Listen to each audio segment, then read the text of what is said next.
چلیں آج ایک بہت ہی خاص کہانی سنتے ہیں۔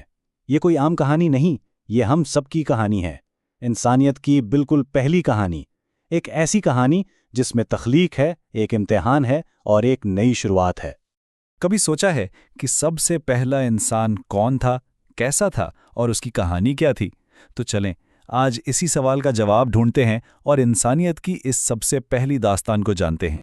اچھا، تو اس کہانی میں دو بہت اہم کردار ہیں، حضرت آدم اور ابلیس، اور ان دونوں کی شروعات ہی بالکل الگ تھی، ایک طرف مٹی اور دوسری طرف آگ۔ تو دیکھیں، حضرت آدم کو بنایا گیا مٹی سے، بہت سادہ عاجزی والی مٹی سے، اور ابلیس کو بنایا گیا آگ سے، ایک ایسی آگ جو ہمیشہ اوپر کی طرف بھڑکتی ہے، جس میں فخر ہوتا ہے، تکبر ہوتا ہے۔ ایک طرف عاجزی والی مٹی اور دوسری طرف فخر والی آگ، اور یہی وہ بنیادی فرق تھا جس نے سب کچھ بدل دیا۔ اور پتہ ہے، ابلیس نے خود یہ بات کہی تھی۔ اس نے اللہ سے کہا، تو نے مجھے آگ سے پیدا کیا اور اسے مٹی سے، یعنی وہ خود کو بہتر سمجھتا تھا۔ بس یہیں سے اس کے تکبر کی شروعات ہوئی۔ لیکن اللہ تعالیٰ نے حضرت آدم کو بہت خاص بنایا۔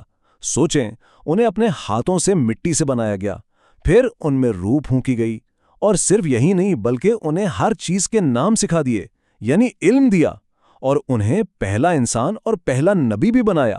کیا زبردست اعزاز تھا! تو اب آتا ہے کہانی کا سب سے بڑا موڑ، ایک بہت بڑا امتحان، اور یہ امتحان ایک بہت ہی سادہ سے حکم سے شروع ہوا، ایک ایسا حکم جس نے سب کا اصلی چہرہ دکھا دیا۔ حکم کیا تھا؟ اللہ نے تمام فرشتوں اور ابلیس کو حکم دیا کہ وہ حضرت آدم کو احترام کے طور پر سجدہ کریں۔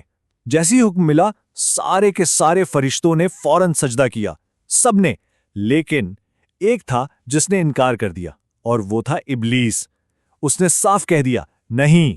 اور کیوں انکار کیا؟ اس نے کہا، میں اس سے بہتر ہوں۔ بس یہی وجہ تھی، اس کا تکبر، اس کا غرور۔ وہ سمجھتا تھا کہ آگ سے بننے کی وجہ سے وہ مٹی سے بنے آدم سے افضل ہے۔ تو اصل مسئلہ صرف حکم نہ ماننا نہیں تھا، اصل گناہ تھا تکبر، خود کو دوسروں سے بڑا سمجھنا۔ یہی وہ چیز تھی جس نے اسے اللہ کے حکم کے خلاف کھڑا کر دیا۔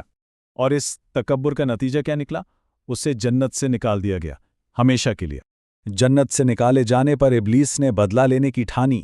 اس نے قسم کھائی کہ میں انسانوں کو تیرے سیدھے راستے سے بھٹکانے کے لیے ضرور بیٹھوں گا، اور یہیں سے انسان اور شیطان کی دشمنی کا آغاز ہوا، جو آج تک جاری ہے۔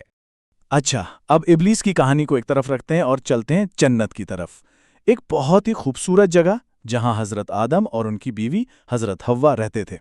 ذرا سوچیں، ایک ایسا باغ جہاں دودھ اور شہد کی نہریں بہہ رہی ہوں، ہر طرف سکون ہی سکون، کوئی پریشانی نہیں، کوئی دکھ نہیں۔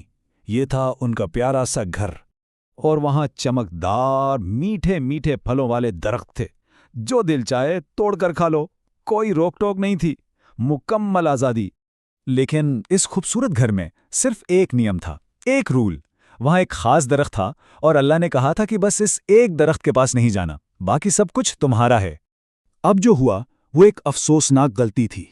یہ کوئی بغاوت نہیں تھی، بلکہ ایک لمحے کی بھول تھی، ایک ایسی بھول جو ہم انسانوں سے ہو جاتی ہے۔ تو شیطان، جو اب ان کا دشمن بن چکا تھا، چپکے سے آیا اور ان کے کان میں وسوسہ ڈالنے لگا۔ اس نے کہا، پتہ ہے یہ درخت کیوں منع ہے؟ کیونکہ اگر تم نے اسے کھا لیا تو تم فرشتے بن جاؤ گے، یا پھر ہمیشہ ہمیشہ کے لیے اسی جنت میں رہو گے۔ دیکھ رہے ہیں کیسا دھوکہ تھا؟ اور بس وہ شیطان کی باتوں میں آ گئے۔ ایک لمحے کے لیے انہیں اللہ کا حکم یاد نہیں رہا، اور ان دونوں نے اس درخت سے پھل کھا لیا۔ یہ ان دونوں کی ایک بھول تھی۔ لیکن کہانی یہاں ختم نہیں ہوتی، بلکہ اب کہانی کا سب سے خوبصورت حصہ شروع ہوتا ہے۔ یہ حصہ ہے معافی کا اور اللہ کی رحمت کا۔ جیسے ہی انہیں اپنی غلطی کا احساس ہوا، انہیں بہت دکھ ہوا، اور انہوں نے فوراً اللہ سے دعا کی۔ انہوں نے کہا، اے ہمارے رب، ہم نے خود پر ظلم کیا۔ انہوں نے اپنی غلطی کو مانا، یہی عاجزی ہے۔ اور اللہ تو سب سے زیادہ رحم کرنے والا ہے۔ اس نے ان کی دعا سنی اور انہیں معاف کر دیا، اور پھر انہیں زمین پر بھیجا۔ لیکن یاد رہے، زمین پر آنا کوئی سزا نہیں تھی، یہ تو پہلے سے ہی اللہ کا پلان تھا کہ انسان زمین پر رہے گا اور اس دنیا کو بہتر بنائے گا۔ تو یہ ایک نئی شروعات تھی۔ اچھا، اس کہانی کے بارے میں کچھ باتیں ٹھیک سے سمجھنا بہت ضروری ہیں۔ پہلی بات، ابلیس کوئی فرشتہ نہیں تھا، وہ ایک جن تھا۔ دوسری بات، غلطی صرف حضرت حوا کی نہیں تھی، دونوں برابر کے ذمہ دار تھے۔ تیسری بات، ان کی غلطی کا بوجھ ہم پر نہیں ہے، ہر انسان اپنے اعمال کا خود ذمہ دار ہے۔ اور آخری بات، زمین پر آنا سزا نہیں بلکہ انسانیت کے سفر کا آغاز تھا۔ تو اس پوری کہانی سے ہم نے کیا سیکھا؟ بہت سادہ سی باتیں۔